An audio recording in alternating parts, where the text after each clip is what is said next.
Hello नमस्कार, this is Anshul. Welcome to study by knowledge. तो आज हम स्टार्ट करने वाले हैं न्यू टॉपिक जिसका नाम है डीपीएसपी।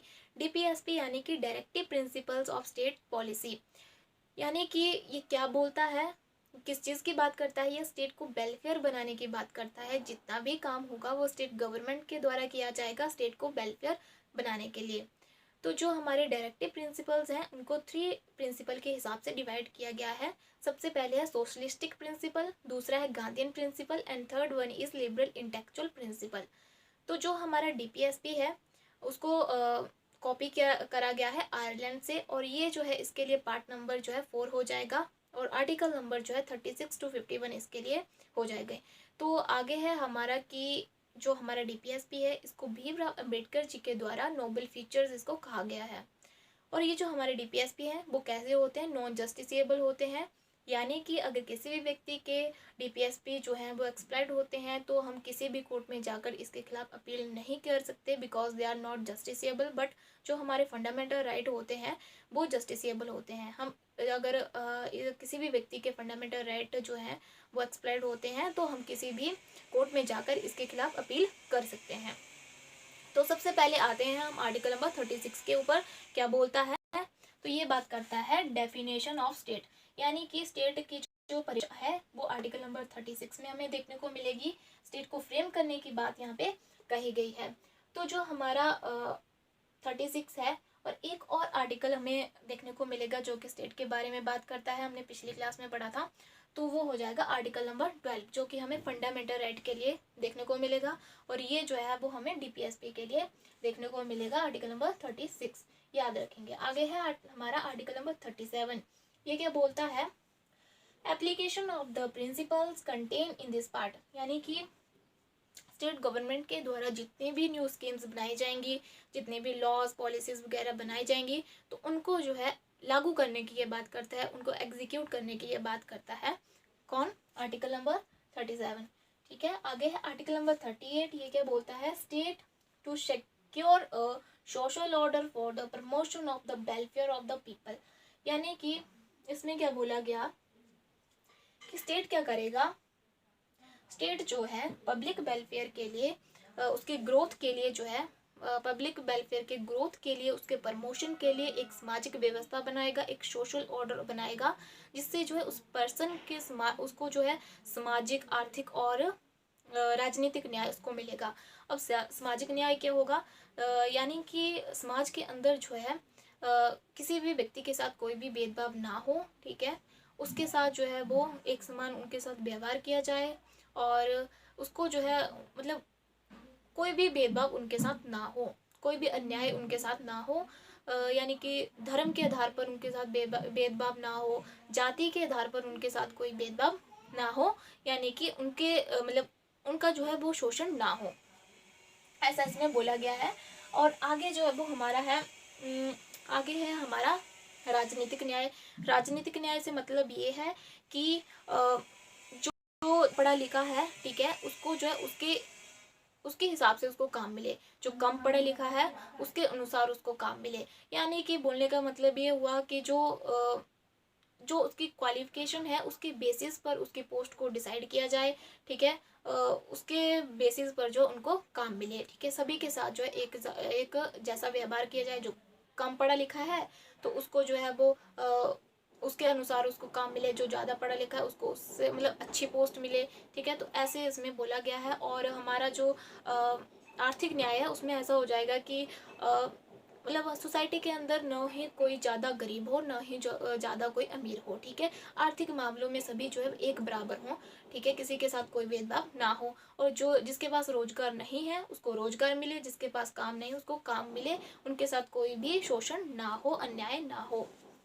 तो याद रखेंगे। आगे है हमारा आर्टिकल नंबर 39 जो कि बात करता है certain principle of policies to be followed by the state. यानी कि इसमें हो जाएगा जैसे कि man and women equality, equal pay for equal work for both man and women. यानी कि मतलब पुरुष और महिला में जो है समानता होनी चाहिए। ठीक है। एक बराबर जो है उनको जो है अवसर प्राप्त हों, जैसे कि उनके काम के लिए, चाहे वो मतलब जो भी वो काम करें, चाहे वो पुरुष हो महिला हो, जो भी वो काम करें तो उनको जो है उनके लिए एक बराबर उनको वेतन दिया जाए, इक्वल उनको वेजेस दिए जाएं, ठीक है। ऐसा ना हो कि महिलाओं को कम आंका जाए और उनको जो है कम यहाँ पे वेतन दिया जाए, तो ऐसा ना हो, सभी को एक बराबर यहाँ पे वेतन दिया जाए, सभी को, महिला और पुरुष को एक बराबर यहाँ पे माना जाए, ठीक है। और इसमें एक और बात यहाँ पे बोली गई कि हाँ मतलब कोई भी यहाँ पे किसी मतलब कोई भी यहाँ पे जबरदस्ती नहीं कर सकता किसी के साथ उसको मतलब काम करने के लिए, ठीक है। कोई भी यहाँ पे फोर्सफुली उससे जो है काम नहीं करवाया जा सकता। जैसे कि बूढ़े व्यक्ति हो गए, बीमार व्यक्ति है, या फिर कोई मतलब कम उम्र के जो बच्चे हैं उनसे जो है वो कोई भी यहाँ पे जबरदस्ती उनसे काम नहीं करवाया जाए, जिससे कि उसके जो है फिजिकल और मेंटल हेल्थ पर कोई इफेक्ट पड़े, तो उनके साथ कोई भी ऐसे मजबूरन उनसे काम नहीं लिया जा सकता, ऐसा यहाँ पे बोला गया है। आगे है हमारा आर्टिकल नंबर 39A। ये क्या बोलता है? Equal justice and free legal aid, यानी कि एक समान जो है वो सभी को मतलब एक समान न्याय मिले, ठीक है। और मतलब यहाँ पे बोला गया फ्री लीगल एड, यानी कि कानूनी सहायता सभी को जो है मतलब जो वीकर सेक्शन है उनको जो है कानूनी सहायता यहाँ पे मिले। हर कोई नहीं, केवल वीकर सेक्शन जो है वो जो गरीब व्यक्ति है वो कानूनी सहायता यहाँ पे ले सकता है, ठीक है। 39 जो ए है इसको जोड़ा गया था 42 नंबर के अमेंडमेंट के द्वारा 1976 में, ठीक है। और इसी के अंदर जो है एक एक्ट आया था 1987 में, लीगल सर्विसेज अथॉरिटी एक्ट, इसको यहाँ पे जोड़ा गया था 1987 में।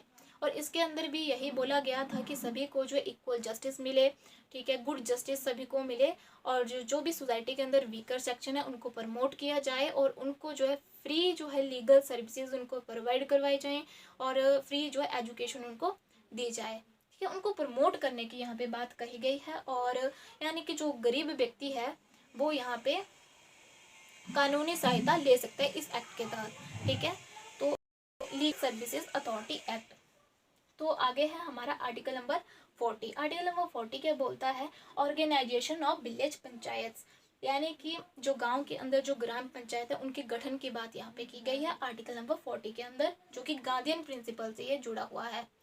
नेक्स्ट चलते हैं, आगे है हमारा आर्टिकल नंबर 41 जो कि बात करता है right to work, to education and to public assistance in certain cases, यानी कि राइट टू वर्क, सभी को जो है काम मिले, ठीक है। जो बेरोजगार लोग हैं उनको रोजगार मिले, ठीक है। और जो बूढ़े व्यक्ति हैं, जो बीमार व्यक्ति हैं, उनको जो है आर्थिक सहायता यहाँ पे दी जाए, यानी कि उनको पेंशन दी जाए, ठीक है।